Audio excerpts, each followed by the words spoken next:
بسم الله الرحمن الرحيم الحمد لله رب العالمين والصلاة والسلام على سيد المرسلين وعلى آله وصحبه أجمعين السلام علیکم ورحمۃ اللہ وبرکاتہ۔ اللہ کی بے انتہا سلامتی، رحمتیں اور برکتیں نازل ہوں آپ سب پر۔ میں بے حد شکر گزار ہوں آپ سب کی کہ آپ سب اس وقت میں بھی جوائن ہوئے ہیں۔ جزاک اللہ خیر کثیرہ۔ میں آپ سب کا اس درس میں استقبال کرتی ہوں اور اللہ کا بے انتہا شکر بجا لاتی ہوں کہ اللہ سبحانہ وتعالیٰ نے مجھے آپ کے سامنے کچھ اللہ سبحانہ وتعالیٰ کی باتیں بیان کرنے کا موقع عطا فرمایا ہے۔ الحمدللہ۔ اللہ سے دعا ہے کہ اللہ مجھے حق بات بتانے میں مدد فرمائے، میری کوتاہیوں کو معاف فرمائے، اور جو بھی ہم سنیں وہ میرے اور آپ کے دل پر اثر انداز ہو جائے۔ آمین۔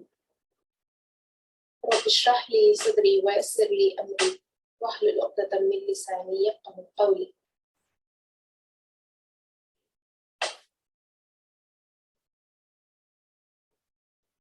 آج کے درس کا عنوان ہے اللہ کون ہے۔ اس عنوان کو لینے کا ایک خاص مقصد ہے۔ یہ عنوان اس لیے رکھا گیا ہے کہ ہم اللہ سبحانہ وتعالیٰ کو پہچانیں، اس کی کبریائی اور اس کی عظمت کو جانیں۔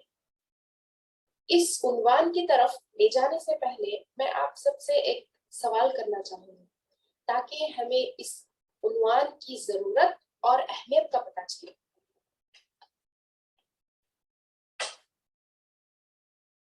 تو سوال یہ ہے میری پیاری بہنوں، ہم سب جانتے ہیں کہ ہمارا خالق اللہ ہے، اس نے ہمیں پیدا کیا اور اس نے ہمیں مسلمان بنایا۔ الحمدللہ ثم الحمدللہ۔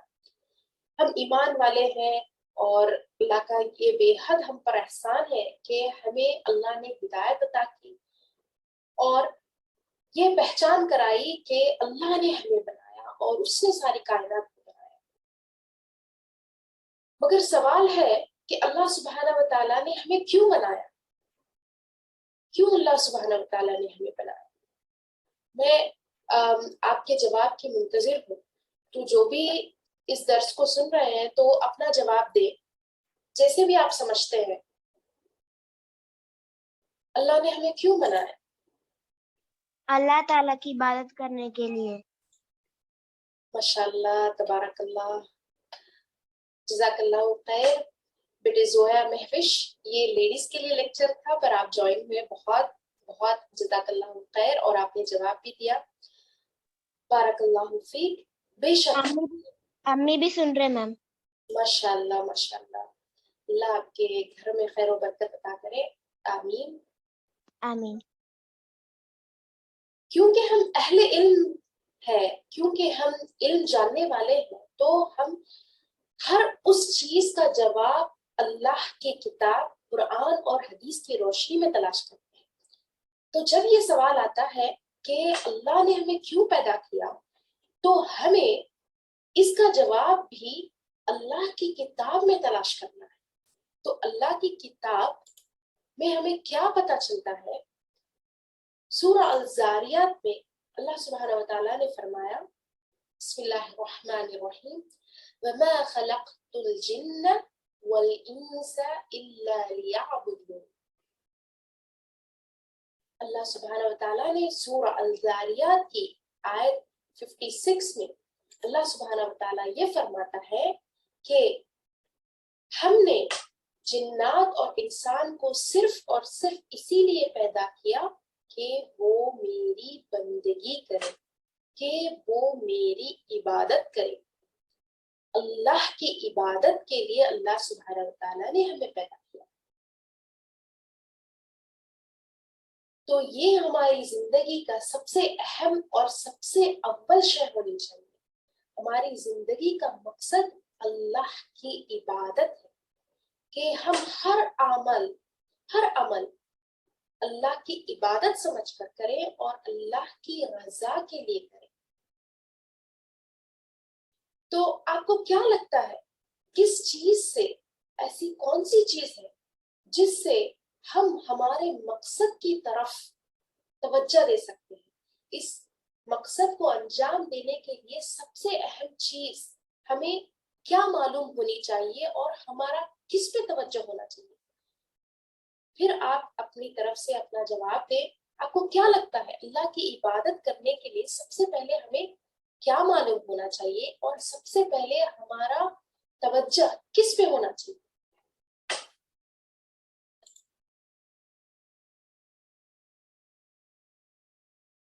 کوئی جواب؟ کس چیز پہ ہمارا توجہ ہونا چاہیے؟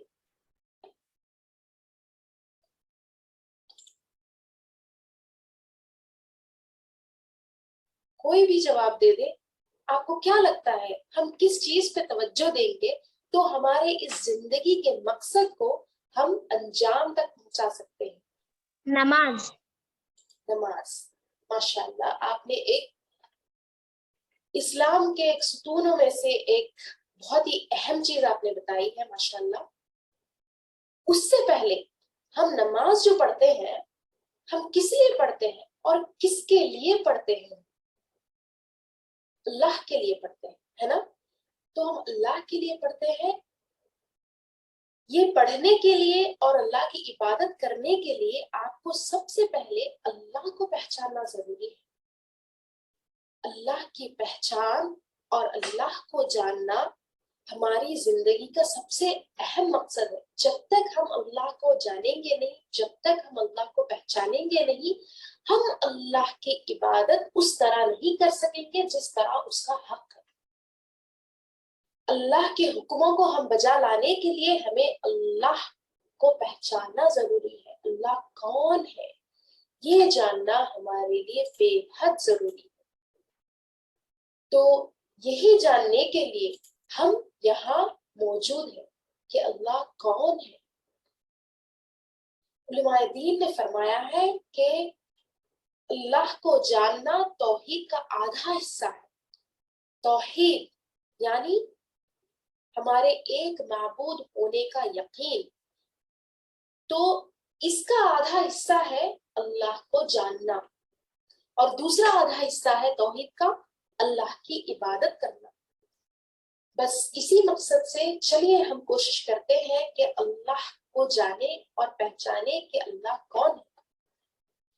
تو سب سے پہلے لیتے ہیں اللہ کا نام.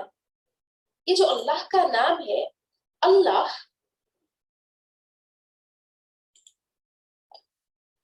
اس کا جو مطلب ہے عموماً ہم اس کا مطلب لیتے ہیں، اگر انگریزی زبان میں ہم اس کا مطلب لے لیں اس لفظ کا تو ہم کہتے ہیں گاڈ، جو کہ حقیقت یہ صحیح معنی نہیں ہے، بلکہ انگریزی میں اللہ لفظ کا کوئی معنی سیدھے لفظ میں ہے ہی نہیں. اس کا مطلب کیا کہ اللہ گاڈ نہیں، بلکہ جو ہم انگریزی میں گاڈ لکھتے ہیں یا پڑھتے ہیں اس کا مطلب ہے الہ. الہ الہ کیا ہے؟ وہ جس کی عبادت کی جائے، وہ جس کی عبادت کی جائے. تو دنیا میں کس کس کی عبادت کی جاتی ہے؟ آپ پوری دنیا کی مخلوق لے لیں، کون کون کس کس کی عبادت کر رہا ہے. تو اگر ہم غور کریں تو دنیا میں جو عبادت کی جانے والی چیزیں ہیں وہ مخلوق بھی ہیں، جیسے بت ہے، پرندے ہیں، پیڑ ہے، سورج ہے، انسان اور جانور سب شامل. تو یہ لفظ جو گاڈ ہے وہ اس سب کی طرف اشارہ کر رہا ہے جن کی عبادت اس دنیا میں کی جاتی. اور لفظ اللہ جو بنا ہوا ہے وہ الہ سے بنا ہوا ہے. الہ، الہ کا مطلب کیا؟ واحد خدا، واحد الہ، the only God. بس ایک اللہ کی عبادت کرنے والا، بس ایک اللہ. تو یہ ہے واحد خدا جو ہمیں زندگی دیتا ہے. میم جی Ma'am, I am not able to see your screen. It's just showing like Alia Tabassum has started sharing the screen. It's showing like that only. I'm not able to see anything else.